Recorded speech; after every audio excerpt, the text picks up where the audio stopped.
dikaji secara historis kritis berdasarkan panduan ayat-ayat yang menceritakan tentang sejarah. Di dalam kitab Al-Quran pun Maryam berserta anaknya ditulis dalam Al-Quran, surat Maryam. Nah, menunjukkan bahwa pelaku sejarah hidup dengan orang yang diceritakan dalam sejarah. Itu yang namanya kebenaran. Pelaku sejarah identik dengan sejarah yang dilakukan. Saya kira itu. Mudah-mudahan ini bermanfaat. Insya Allah besok kita jumpa lagi. Kalau kurang jelas, inilah data-data kepalsuan kitab Kristen yang sudah saya pelajari. Bagi jemaah mungkin yang ingin mendapati buku ini biodata saya secara lengkap, dan di dalam sini juga saya mewisudahkan para pendeta. Ini dokumen saya waktu pendeta. Saya terdaftar sebagai pendeta pada GKI di tanah Papua. Silakan. Makanya kok tidak ada pendeta dari Papua yang marah saya. Yang marah justru dari Nusa Tenggara Timur. Esra Sorow, orang masuk Islam dia marah. Ini kafir ini tahun 2007 dia bilang katanya Yahya Waloni lari debat dengan dia di Surabaya. Kapan pernah terjadi itu? Dasar pembohong. Nggak pernah ada pendeta yang berani. Sekarang saya tantang satu Indonesia.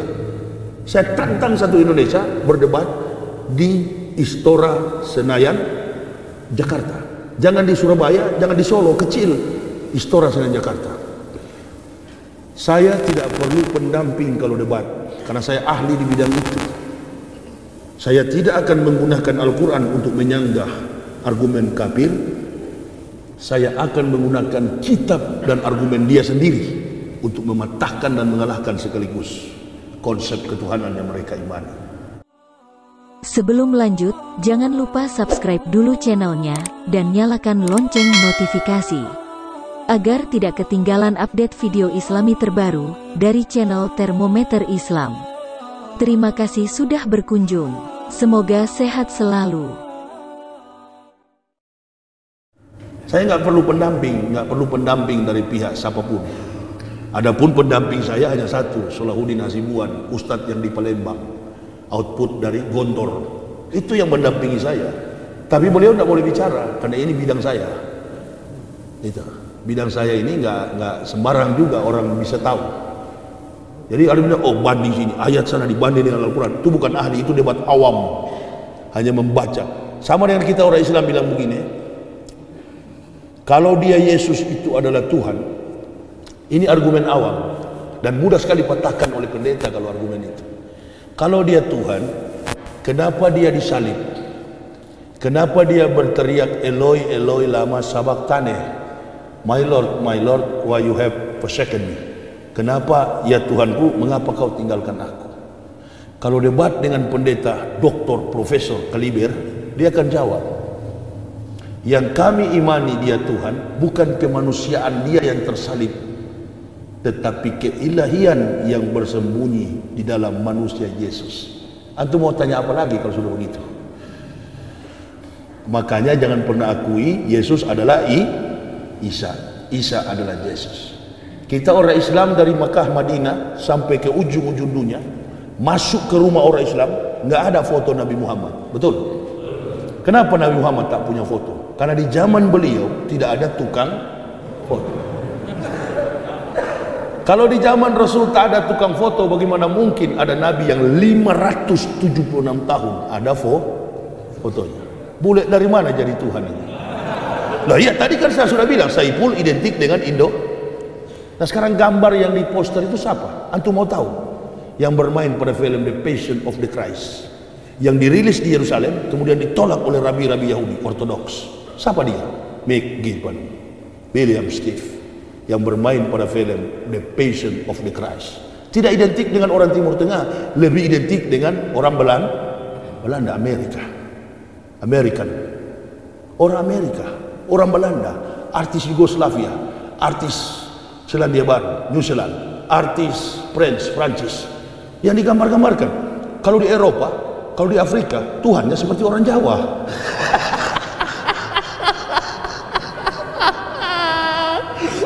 Namanya Suyono, begitu.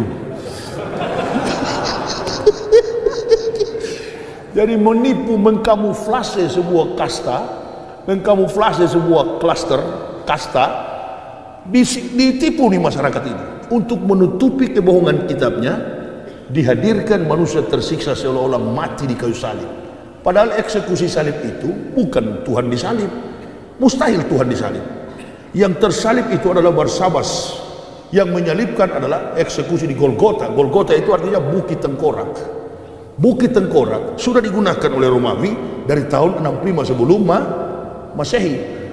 Penjahat-penjahat kelas kakap disalib di atas sampai runtuh dagingnya, tulang-tulangnya retak, tumbang di situ. Tapi tidak ada Al-Masih disalib di situ. Kalau betul Isa Al-Masih disalib di situ, yang pertama kali beragama Kristen bukan orang Asia, Afrika, Amerika, Eropa. Yang pertama kali beragama Kristen pastilah orang Yahudi. Apalagi dikisahkan dalam New Testament itu, tanah terbelah dua, orang mati bangkit kembali.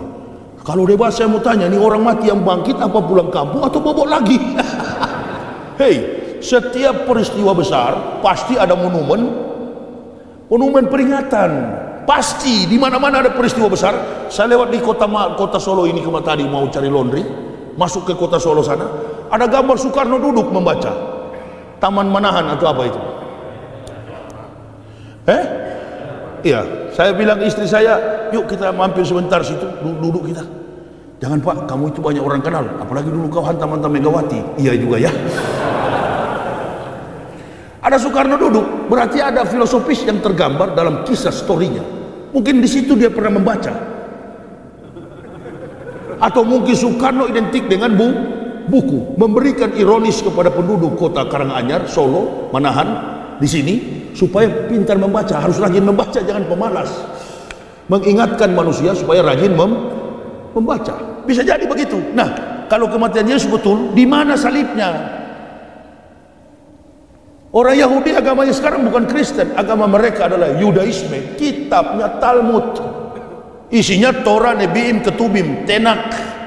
Bible Kristen itu, New Testament, Old Testament itu 66 kitab, 39 diadopsi dari kitab Bani Israel, 27 kitab itu adalah dongeng dan tahyul, diambil syarat dengan muatan surat tangan Paulus. Jadi itu bukan firman dari Allah, itu konsep yang dibangun dari otak ke otak. Makanya judul kitabnya nama-nama orang. Siapa yang dapat temuan bikin kitab. Matius, Markus, Lukas, Yohanes, Kisah Para Rasul, Rum, Filipus, Timotius. Itu semua murid-murid Paulus. Lukas, makanya situ Lukas 5 ayat 3, Bisul 7 ayat 8. Bingung saya. Markus bilang lompat ke kanan, Markus bilang salto ke kiri. Saya sudah tahu nih bohong-bohong ini dari dulu. Tapi masuk Islam itu saya berpikir, kalau masuk Islam pasti hilang gaji besar ini. Tapi alhamdulillah begitu masuk Islam nggak berpengaruh sampai ke situ. Bohong itu kalau ada mualaf ke masjid, mualaf tolong bantu. Itu bukan mualaf, kualat. Yang suka ke masjid minta-minta. Jadi yang dia kisahkan pengeluhan, siksaan. Orang Islam itu tak boleh sedih, selalu gembira, selalu kuat, dan tidak pernah mengadu kecuali hanya kepada Allah Subhanahu wa Ta'ala. Saya kira gitu ya. Nanti kita ketemu di tempat lain lagi. Insya Allah besok saya akan pulang. Saya usai acara di mana itu, Pak Agus? Itu festival apa itu? Muslim Fest, Muslim Festival. Jadi itu ada beberapa kiai, beberapa ustadz yang akan tampil. Saya ini yang dari Kapir. Ya, saya bukan ustadz sebenarnya. Lain kali kalau mau panggil saya persilakan berdakwah. Jangan panggil ustadz, panggillah al-muhtadin. Mayyahdillahu fahuwal muhtadin wa mayudlil faulaika humul khasirun. Barang siapa yang diberi petunjuk, maka dia adalah orang yang mendapat petunjuk. Muhtadin. Tapi ada muhtadin di Jakarta Utara pancuri handphone. Pancuri handphone. Kita pakai nama Muhammad, sedikit-sedikit masuk penjara. Jaga akhlak, sekali lagi persatuan, tetapi akhlak juga tetap dijaga. Hati-hati, bersatulah kita, kuatkan saudara-saudara kita Muslim, bersatu dari perbedaan mazhab, NU, Muhammadiyah, Banser, Ansor, FPI. Mari kita bersatu. Kemarin FPI dan Ansor saya persatukan di Pontianak sana. FPI dengan Ansor, Banser bersatu semua. Tinggal di Jawa lagi saya mau bikin bersatu. Saya pernah ceramah di Solo sini, di Gunung Lawu sana. Pas saya ceramah, di bawah juga ada banser dengan kiai siapa itu yang rambut besar. Turun saya begini, dia kasih, Assalamualaikum Ustaz. Waalaikumsalam. Jangan bakar bendera ya. Siap. Dia nyaut juga, siap. Tidak. Maksudnya jangan bakar bendera tauhid. Lantang juga dia, siap. Dia tidak lempar saya dengan batu. Pengawal saya sudah duluan ke depan. Karena di mobil ini kan saya dari 13 tahun berdakwah cuma bertiga. My bodyguard itu anak saya, badannya besar sekali bodyguard saya itu, namanya Muhammad Ibnu. Saya ada bodyguard di mobil itu, tingginya 193 cm. Oh, badannya kekar, namanya Muhammad Ibnu Syawal. He was born 17 Juli tahun 2017. Dia baru lahir tahun 2017. Panitia masjid bilang, siapa pendampingmu Ustaz? Mana pengawal? Saya bilang ada bodyguard lagi tidur di mobil. Wah, masa Ustaz ke masjid bodyguardnya tidur? Iya, pemalas betul dia. Dia intip, sudah, kesebangun. Tidak ada Ustaz, cuma ada anak kecil. Ya itulah bodyguard saya. Namanya Muhammad Ibnu Syawal. Masih mimik dia, masih netek. Ikut dari kandungan sampai umur 2 tahun, ikut berdakwah. Alhamdulillah, tak pernah sakit. Atas ridho dari Allah Subhanahu wa taala. Insyaallah kita jumpa besok siang. Saya pamit, sudahkan ceramah ini bagi Bapak, saudara-saudaraku yang berminat untuk memiliki buku saya ini dengan judul Kebenaran Islam Menurut Mantan Pendeta. Silakan, ini ajalah dulu dibantah oleh pendeta-pendeta itu. Tolong, kebenaran Kristen menurut mantan kiai, kan begitu. Tidak ada Ustadz Kiai pernah murtad itu, nggak ada, bohong kosong itu. Ya, kita jumpa besok hari jam 10 pagi di Muslim Festival. Saya akan ceramah dan langsung menuju pulang ke Jakarta. Terima kasih atas segala perhatiannya. Apa itu? Kalau tanya jawab, tuh buku tidak laku nanti. Oh bisa. Coba berapa orang? Berapa orang mau bertanya? Oh iya, boleh. 3 ya, batasi ya. 3 ya. 3 yang mau bertanya, tafadhol maskuran. Bismillah, ada 3. Iya. Ya. Ini di depan dulu. Ya. Depan dulu. Ya langsung Pak, langsung. Ya. Satu-satu ya. Terima kasih. Assalamualaikum warahmatullahi wabarakatuh. Waalaikumsalam warahmatullahi wabarakatuh. Sebenarnya kan dalam At-Taubah 31 kan disebutkan bahwa orang Nasrani itu menyembah para raja-raja, antaranya juga nyembah Nabi Isa. Ya. Itu mohon dijelaskan prosesnya seperti itu, kenapa dan contoh-contohnya.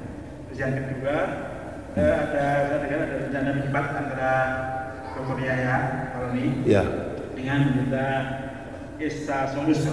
Oh, saya takut kalau itu, tidak berani saya. Itu kapan dan di mana? Kemudian nggak jadi, saya takut Pak kalau itu. Nggak, yang pertama aja saya mau jawab dulu. Apa konteks fakta yang membuat orang Kristen menyembah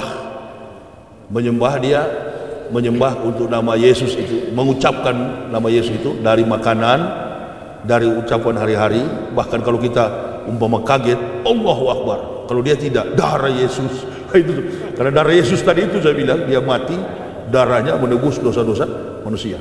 Jadi otaknya itu dicuci untuk menutupi kebohongan teori ajaran mereka palsu, kitabnya palsu, maka dijadikan orang seolah-olah tersiksa di salib, lalu untuk meruntuhkan psikologis orang Kristen supaya sujud fanatis terhadap ketuhanan Yesus.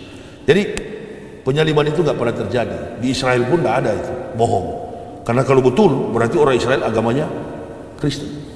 Itu sudah ya, saya kira. Jadi dalam ucapan tutur kata terkait dengan si kafir itu, debat itu sebenarnya diselenggarakan oleh Abdullah Wasian Foundation Surabaya. Gagal, ada WA ke saya karena Esra berkoar-koar di medsos, akhirnya batal. Nah, adapun yang beredar di luar-luar itu buatan Esra sendiri. Dia buat sendiri seolah-olah debat di TV One. Bapak jangan tanya ke saya, harusnya tanya ke TV One.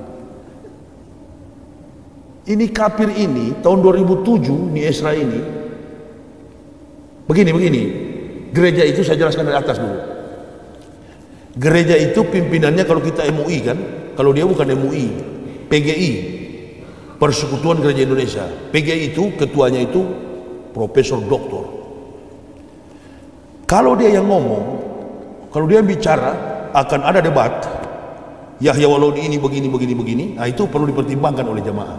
Tapi ini kan belum tahu ini Esra ini pendeta atau bukan. Karena setiap dia pidato nggak ada jamaah begini. Bapak belum tahu nih permainan Kristen. IT, informasi informasi telekomunikasi, handphone ini, itu mereka yang kuasai, salibis. Bahkan TV-TV swasta pun milik orang-orang kafir. Jadi sengaja dia lempar ke publik itu, sementara saya tidak tahu. Makanya kalau jemaah tanya saya bingung. Kalau betul terjadi debat di TV One, pasti TV One menelpon saya. Makanya bapak lihat, saya sudah jengkel, saya rekam di tahajud itu dan saya viralkan. Karena saya buta soal begini, handphone, tidak tahu saya viralkan. Saya suruh remaja masjid viralkan bahwa saya tidak menantang hanya Esra, semua satu pendeta di Indonesia. Adakah balasan dari komentar saya itu? Saya minta bukan di TV One, bukan juga di Surabaya, kan sudah gagal karena mulutnya berkuar-kuar, akhirnya tercium oleh BK, Badan Kemunafikan Umat Beragama itu. Nah, karena di situ kan terkumpul munafik-munafik semua, biar ada di sini tidak peduli saya. BKUG itu kan Badan Kemunafikan Umat Beragama. Jadi dia baku puji itu agamanya betul, di belakang-belakang dia baku jelek. Munafik nggak itu kira-kira? Lebih baik orang kafir pun kalau bilang agamanya lebih betul dari agama Islam, bagus dia walaupun kafir tapi jujur. Yang kurang ajar ini yang beragama Islam tapi mengaku agamanya sama dengan kafir. Itu kafir, lebih kafir daripada kafir. Boleh kira-kira? Jadi mengenai debat itu tanya aja sama Esra langsung, di mana Esra? Saya mau urus jadwal begini padat, belum lagi November Maulud Nabi di mana-mana saya ceramah. Tidak ada urusan saya dengan itu. Dan saya menantang 1 jam. Bukan main-main saya bikin video itu satu Indonesia. Ini saya ceramah begini, ini kan sebentar di YouTube. Satu Indonesia tonton. Bapak mau tanya saya.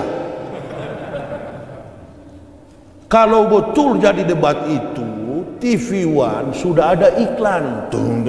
Nah, begitu lagunya. Ustadz Yahya Wallaudi baru muncul tuh monyet kafir itu. Bapak kalau Esra saya sudah tampelin ini. Jadi kira-kira begini Pak, tanyakan ke Karni Ilyas. Karni Ilyas satu kompleks dengan saya di Cibubur di kota wisata. Lari pagi dia yang suruh saya ceramah di TV One. Banyak televisi mau undang saya tolak.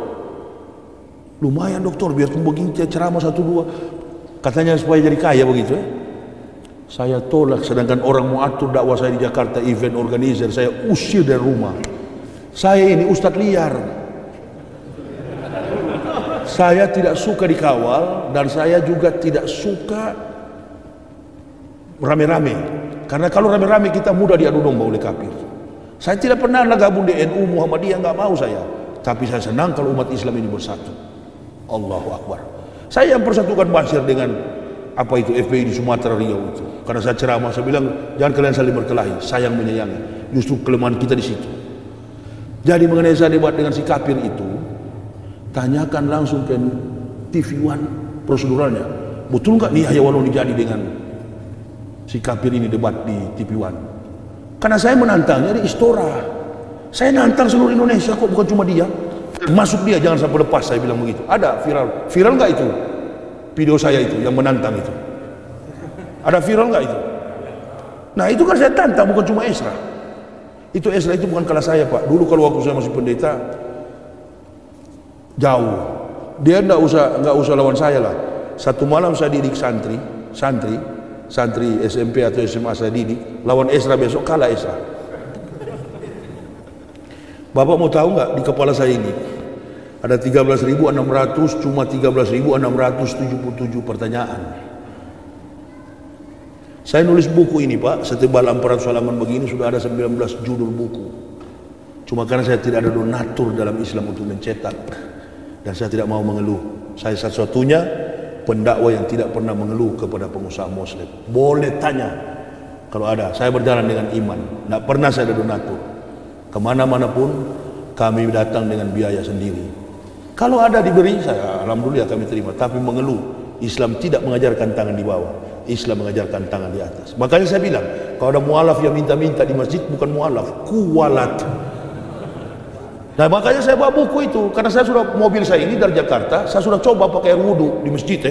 Saya pakai air wudhu, saya taruh di mesinnya, tidak hidup tuh mobil, saya starter. Oh rupa-rupanya dia pakai Pertalite. Karena dia pakai Pertamax, dia pakai Pertalite, saya mesti bawa buku ini supaya bisa beli Pertalite. Gitu. Kalau minta-minta itu bukan watak orang Islam. Makanya kalau goblok, otak tumpul, perut hidup miskin, jangan masuk Islam. Karena Islam bukan agama pelarian. Islam itu tidak membutuhkan kuantitas. Yang Islam membutuhkan kafir-kafir itu adalah kualitas. Dari Corbusier aja masuk Islam karena penuntunnya berpakaian sembarangan. Dedi juga begitu, masuk masjid nggak pakai kopiah, kadang kala pakai kaos kasih tunjuk otot. Ada yang lebih berotot dari ente. Jadi siapa itu? Malaikat maut. Sekali dia cubit kamu, terlipat kau di sajadah situ. Ya iyalah. Antum mau tanya apa dia? Sudah jelas kira-kira Pak? Tanya ke Karni Ilyas. Ya. Pakai mic supaya lain dengar. Ustaz Dr. Muhammad Yahya Walabi, semoga Allah senantiasa bersama Ustaz. Amin. Ustaz, saya bingung Ustaz. Rumah saya 5 kilo arah utara dari sini. Apa itu? Di mana? Di mana, Dek? Kelodran. Masih Solo. Perbatasan sama Boyolali. Boyolali. Ya. Semakin kencangnya sampai dan detik ini di masjid kami ada sekelompok yang mengatasnamakan merah putih Ustaz. Jadi Islam, beliau juga Islam dan begitu menunjukkan sikap nusantaranya. Dari kami saya sendiri yang baru belajar sunnah Ustaz, mohon maaf, kami ya tidak mau kelihatan di masjid kami begitu terkotak-kotak semenjak kehadiran beliau. Bagus. Apa yang harus kami lakukan? Sabar. Innallaha. Kalau itu yang saya sampaikan tadi, dia mengaku paling NKRI, dia mengaku paling Pancasila, dia mengaku paling NKRI, tapi dia sebenarnya anti Pancasila. Gambar hati itu apa? Sabar. Karena ini saudara yang kita hadapi. Sabar. Yang penting dia masih sholat di situ, sudahlah. Itu kebanyakan orang bodoh. Adik bersyukur. Kalau dia begitu, berarti dia masih gampang diputar otaknya oleh para politikus. Kacau di Ambon, kacau di Poso, bukan perang agama. Tidak ada perang agama di Indonesia. Tapi Islam dan Kristen sering dijadikan kuda tunggangan untuk mencapai isu-isu politik.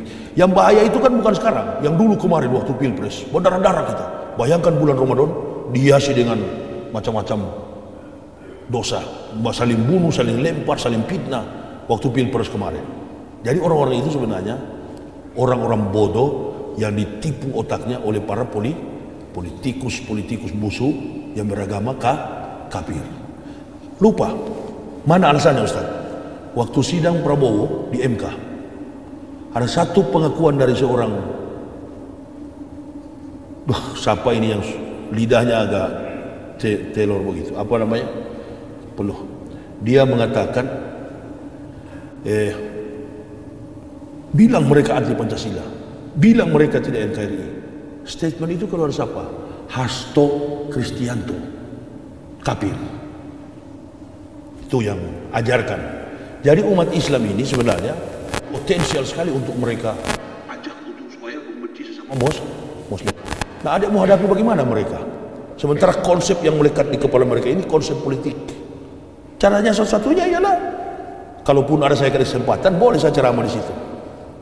Ya, dan banyak sudah tempat-tempat begitu akhirnya sadar. Undang ustadz-ustadz yang bijak, yang netral, yang tidak memihak kepada cebong dan kampret dulu. Tapi ustadz sekarang ini nyalinya payah juga saya lihat. Ya, imanuhum fi amplopihim dia. Bukan cuma amplop juga, memang penakut. Memang dasar kalau sudah diancam sekali. Saya sudah 13 kali lapor, pernah muncul di televisi. Dan saya langsung datang ke Mabes Polri sana. Sudah dilapor saya jenderal. Terlalu kooperatif ini Ustaz. Enggak, saya bilang sudah lelah juga kesana kemari berdakwah. Saya pingin sekali masuk penjara ini. Ya, begitu ya. Karena memang mesti begitu, mesti pakai watak Umar yang betul-betul Umar, bukan buat-buat Umar. Saya juga kadang-kala di jalan itu baju kotor, ini saja baru bersih, baru dicuci tadi, keliling cari laundry. Kadang-kala kalau berdakwah di pedalaman, mampir di kali, cuci di kali, cari musola. Pernah diusir kami. Marah-marah tuh yang apa itu marbot, banting ember. Air sudah susah. Nah, cuci baju saya karena baju memang kering, acaranya nanti Isya, tapi mampir jaraknya 120 lebih kilometer. Saya cuci baju di situ. Dipikir jamaah tablik saya. Parkir mobil di situ, istri anak tidur di tempat akhwat itu, cuci baju. Begitu dilihat saya bilang, berapa banyak air dibayar tiap bulan? Pak Ustadz, ya Masya Allah, rezeki apa yang datang sama saya? Rezeki apa kau banting-banting itu ember tadi? Bukan Ustadz, saya kira Ustadz Hurus.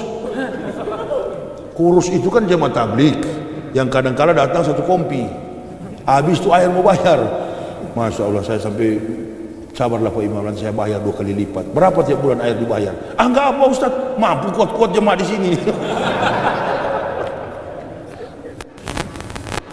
Dia ke tempat tak tahu kemana, datang pedagang baju, sudah terkumpul orang di situ, jadilah ceramah di situ. Tambah hari, tambah jadwal. Nah itulah manajemen saya, ketemu langsung ceramah. Kalau yang lain mesti antri dulu kawan. Nah, antri dulu, hitung dulu berapa, iya kan? Perhitungannya berapa, budgetnya segala macam. Kalau ceramah huha-huha puluhan juta. Aduh, saya tadi baru lihat, Masya Allah, ekonomi orang yang di kota agak makmur. Sayang saya jalan ke sana keliling, Allahu Akbar. Ya mudah-mudahanlah Solo ini nanti dirubah oleh Allah.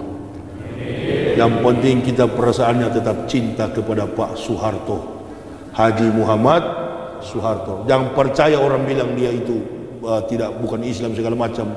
Orang-orang PKI itu yang anti sama Soeharto. Kita baru nanti begini baru ingat sama Pak Harto. Ayah saya tentara. Pernah satu waktu di dalam mobil taksi, orang jelek-jelekan Soeharto, sopir taksi. Dia langsung ke seberangnya, dia tampilin ke sopir taksi. Dia bilang, kau tidak tahu kita ini hidup karena beliau.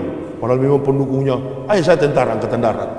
Jangan coba-coba jelekan Pak Harto di depan. Dia mau meninggal dunia, dia bilang jangan jelek-jelekan itu, apalagi kau sudah Islam. Alhamdulillah. Macan Asia. Tapi begitu mahasiswa duduk di tempatnya, beliau karena negarawan mengalah. Padahal di belakang beliau hijau. Tumbang juga macan Asia. Karena betul-betul negarawan. Nah ini. Yang mudah-mudahan lah Pak Jokowi, Legowo, kalau masih demo, sudah kasih aja lah. Kasih Prabowo yang pimpin. Bastotan, kuat Prabowo, kan? Begitu. Jangan kasih Pak Maruf Amin.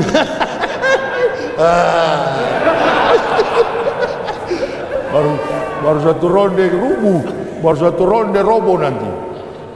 Ya, Insya Allah kalau Pak Jokowi tidak, berarti Pak Maruf. Pak Maruf bagus juga, kembali lagi jadi kiai. Yang kami tidak suka beliau jadi wakil itu. Kalau mau langsung jadi presiden, kami bangga. Ya, tapi bagaimana umur sudah begini? Nanti naik pesawat. Siapa yang mau pegang di sarung? Allahu Akbar. Tapi nggak apa-apa lah, biarlah. Kalau beliau jadi presiden ditakdirkan Allah, kita bersyukur. Alhamdulillah. Karena ulama. Berarti kembali lagi. Tapi kalau wakil tetap politikus. Ya, kalau dia jadi presiden, Pak Maruf berarti adalah ulama. Saya kira itu ya, nggak usah tanya-tanya banyak lagi. Satu lagi, apa lagi? Nama saya Pak, ya. UMS. Ya. Tadi kan dikatakan bahwa Yesus itu dalam keyakinan Kristen berasal dari, kalau nggak salah, teologi Yunani. Ya. Atau filsafat manusia. Yang saya tanyakan, bagaimana ketika kita umat Muslim mempelajari filsafat, dan apakah itu dianggap menyerupai kaum Kristen atau? Oh no. Yang dilarang dalam Islam itu, filsafat itu adalah induk dari segala macam pengetahuan ilmu. Seorang filsuf itu, semua muatan filsafat dalam segala macam kompetensi ilmu pasti ada filsafat, apalagi hukum. Nah, yang tidak filsafat itu kecuali fakultas ekonomi karena perhitungan. Filsafat itu realitas perhitungan. Orang yang jago berhitung dia adalah filsuf. Adik kalau belajar filsafat itu pekerjaan membuang waktu. Semua dalam masjid ini kalau saya tanya, Robert Darwin mengatakan manusia dari monyet, pasti nggak setuju. Nggak setuju, pasti nggak setuju. Tapi saya setuju. Nah, itulah beda. Karena saya belajar filsafat. Kenapa? kepastian setuju itu karena perhitungan yang tepat. Siapa tahu waktu saya bertamu di rumah Darwin, ada foto memang omanya monyet. Jadi induk dari segala ilmu pengetahuan itu adalah yang tidak boleh dalam Islam, filsafat ketuhanan. Karena dia tidak bisa dihitung, dia bukan zat, dia bukan natural, dia bukan materi. Yang dihitung berdasarkan susunan elemen materi. Begitu ya. Jadi dia tidak bisa dihitung. Makanya sudah ditekankan di garis pembatas itu sudah jelas dalam Islam. La ilaha illallah. Sebenarnya konsep teori ketuhanan Yesus itu lebih berpeluang dalam Al-Quran. Dikatakan begini dalam Al-Quran, Isa itu orang yang terkemuka di dunia dan akhirat. Wah, ini kalau difilsafatkan bisa jadi Tuhan. Tapi tidak pernah ada peluang satupun dalam Al-Quran mengatakan bahwa Isa adalah Tuhan. Dia adalah manusia biasa yang diutus oleh Allah dengan cara spektakuler. Karena dari 3.500 tahun ke kemarin sini tidak ada nabi di tengah Bani Israel. Mujizat yang paling besar bagi Bani Israel dan yang paling besar dan paling terakhir adalah menghadirkan manusia tanpa konotasi seks, artinya tanpa hubungan biologis.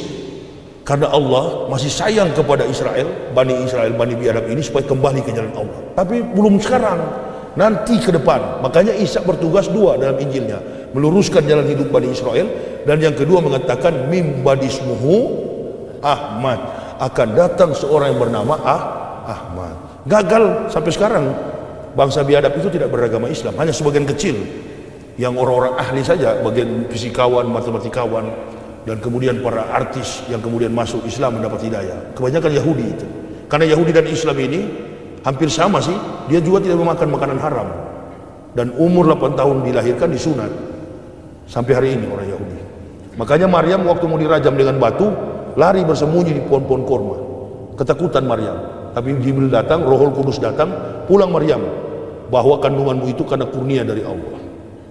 Pulang Maryam, karena di Israel sampai hari ini kan ada hukum rajam. Ketemu orang berzina, rajam dengan batu. Wanita tanpa suami, rajam dengan batu, karena dianggap najis. Ketemu anjing, rajam dengan batu, karena dianggap najis. Orang kusta, rajam dengan batu, karena dianggap najis. 3 hukum rajam ini masih berlaku di tanah Israel. Nah, Maryam kebetulan lahir tanpa suami, tapi dilindungi. Begitu mau dirajam, anak ini terus bicara dari ayunan. Qala ini Abdullahi ataniyal kitab wa ja'alani nabiyya wa ja'alani mubarakan aina ma kuntu au soni bi sholati wa zakati madumtu hayya. Jadi Nabi Isa itu menjalankan salat. Dia Islam atau Kristen kalau salat? Waktu dia sampaikan begini, Nabi Muhammad sudah datang atau belum? Al-Quran sudah ada atau belum? Sudah. Al-Quran sudah ada, buktinya sampai sekarang ayat itu masih ada. 19 Maryam 30-31. Kemudian dalam As-Sof 61. Yahudi kaget. Loh, anak baru potong pusar sudah bicara. Ketakutan Yahudi. Periksa kitab. Ini ahli-ahli kitab. Waduh, ada dalam Taurat, ada dalam Injil. Tunggu hari yang ke-8. Dia mau disunat enggak? Kalau disunat berarti dia inilah Mesiakah, Jehamasya, atau orang yang dinantikan, Mesias. Begitu 8 hari benar disunat. Siapa yang sunat? Ananias wa Safira. Ananias dan istrinya Safira yang menangani kandungan Maryam. Jadi waktu Habib Rizik dilapor, harusnya orang Kristen jangan lapor. Siapa bidannya? Ananias dan Safira, istrinya. Itu kalau orang Kristen punya pengetahuan luas.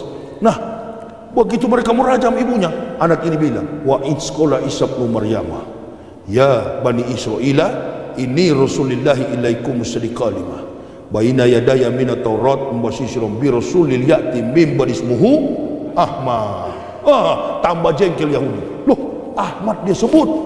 Ada semua dalam Al-Quran, ada semua dalam kitab Taurat, Injil. Datang Nabi kita Muhammad sallallahu alaihi wasallam. Kalau ini peristiwa omong kosong, mana orang tua sini? Mana yang paling tua? Mana orang kita di antara kita yang paling tua? Umur berapa? 63. Jujur sajalah, 63 tahun lalu Bapak bisa ingat secara detail peristiwa-peristiwa apa yang terjadi? Saya ceramah di Gorontalo, ketemu teman sekolah saya masih SD. Dia bilang, Ustaz, ente lupa 20 tahun lalu kita mandi di sungai, ente bawa lari saya punya celana. Kurang ajar sekali kamu dulu, Ustaz. Saya tidak ingat, tapi dia ingat. Artinya begini, memori manusia ini hanya mampu merekam peristiwa maksimal 30 tahun. Siapa yang kasih tahu Nabi Muhammad jaraknya 576 tahun lalu membuat kitab buku ini yang tersusun secara sistematis, kontekstualis, teologis, dan rasional. Tolong bantah itu. Makanya Al-Quran bantah. Kalau kamu kafir dan munafik, mau bantah kami, mengatakan kami pendusta, semisal satu surat saja kalian buat. Kalau boleh, satu surat bukan satu kitab. Sampai hari ini Al-Quran tantang, tidak ada yang berani. Dan pernah terjadi itu di Eropa, konven pendeta di dunia. Dia robah tuh Alkitab. Apa dia bilang? Saya menghadapi kesulitan karena setiap kata dikunci oleh Muhammad dengan angka 9. Setiap kata dalam Al-Quran ini ujungnya 9. Kalau dia puluhan, 19. Kalau dia seratusan, 109, 129. Setiap kata sinonimisasi Al-Quran dikunci dengan angka 9. Itu yang dimaksud, kami yang menurunkan, kami yang menjaga. Asal jangan salah hitung. Saya sudah hitung secara detail. Setiap kata dikunci dengan angka 9. Kapan Nabi Muhammad belajar komputer? Karena yang bisa mengunci angka dalam prediksi angka itu hanya komputer. Nah, saya kira lebih banyak lagi. Nantilah bagaimana orang-orang jenius yang masuk Islam berdasarkan keterangan versi Al-Quran. Itu di judul di tempat yang lain. Nanti kehabisan bahan semua di sini. Honor juga mesti ditambah sebenarnya kalau sudah jam begini. Ya, saya kira begini yang bisa saya sampaikan. Untuk lebih jelasnya pandangan tentang kerasulan Nabi Muhammad menurut Bible dan kebohongan ajaran Kristen, silakan baca buku ini dengan judul Kebenaran Islam menurut Mantan Pendeta, disambut oleh Dirjen Bimas Islam Departemen Agama Republik Indonesia. Kalau yang ingin memilikinya, ambil di mobil saya. Tidak boleh bawa di sini, Ji. Di masjid tidak boleh berjualan. Silakan, ada di mobil saya Fortuner, ada istri saya yang akan melayaninya dengan beberapa orang ibu. Saya kira itu yang bisa saya sampaikan. Kita bermunajat kepada Allah. Bismillahirrahmanirrahim. Alhamdulillahirabbil alamin. Hamdan syakirin, hamdan na'imin, hamdan yuwafi ni'amahu wa yukafi mazidah. Ya Rabbana lakal hamdu kama yanbaghi li jalali wajhikal karimi sultanik. Subhanaka la nusanan alaika anta kama asnait ala nafsika wa lakal hamdu hatta tarda. Allahumma habib ilaina al-iman wa zanni fi qulubina wa kari ilaina al-kufra wal fusuq wal isyan waj'alna minar rasidin. Allahumma tawaffana muslimina wal hikna bisaulin ghayra huzaya wala maftunin. Allahumma ij'alna muflihin. Allahumma aftah akfala qulubina bijikrika wa atbim alaina nikmat wa asbik alaina min fadlik waj'alna min ibadika salihin. Rabbana taqabbal minna innaka antas samiul alim wa tub alaina innaka antat tawwabur rahim. Wassalatu wassalamu ala sayyidil anbiya'i wal mursalin Muhammadin wa ala alihi wa sahbihi ajmain.